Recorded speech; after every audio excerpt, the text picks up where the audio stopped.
ভারতবর্ষের মুসলমানদের ওয়াকফ সম্পত্তি জবরদখলের ষড়যন্ত্র করছে ভারতের মোদী সরকার। ভারতবর্ষের পার্লামেন্টের আসন্ন অধিবেশনে ওয়াকফ সংশোধনী বিল পাশ করা হবে।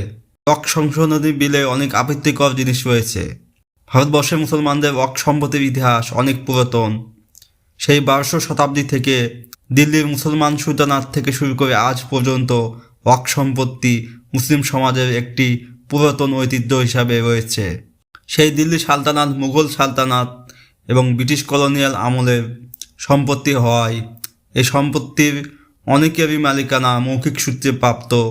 শত শত বৎসরের ঐতিহ্যের মাধ্যমে ওয়াকফ বোর্ডগুলো এই সম্পত্তিগুলোকে রক্ষণাবেক্ষণ করে আসছে।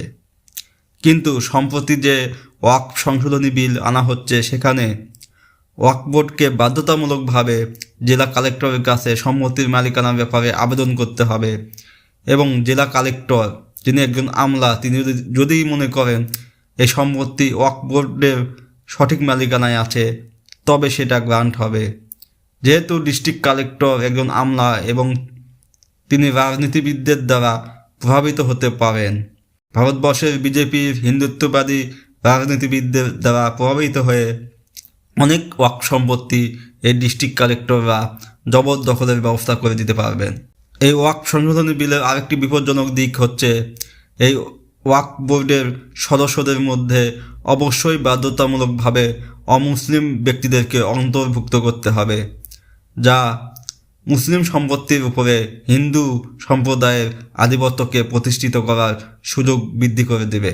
ভারতবর্ষে প্রায় 8,72,351টি ওয়াকফ প্রপার্টি রয়েছে, যাতে প্রায় 9,40,000 একর জমি রয়েছে, যার মূল্য প্রায় 14.22 বিলিয়ন।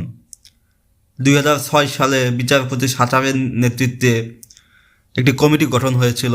বিচারপতি সাচার কমিটির রিপোর্ট দেয় যে ওয়াকফ প্রপার্টি থেকে প্রায় 120 বিলিয়ন রুপি রেভিনিউ আসতে পারে, কিন্তু ওয়াকফ বোর্ড রেভিনিউ পায় মাত্র 2 বিলিয়ন রুপি।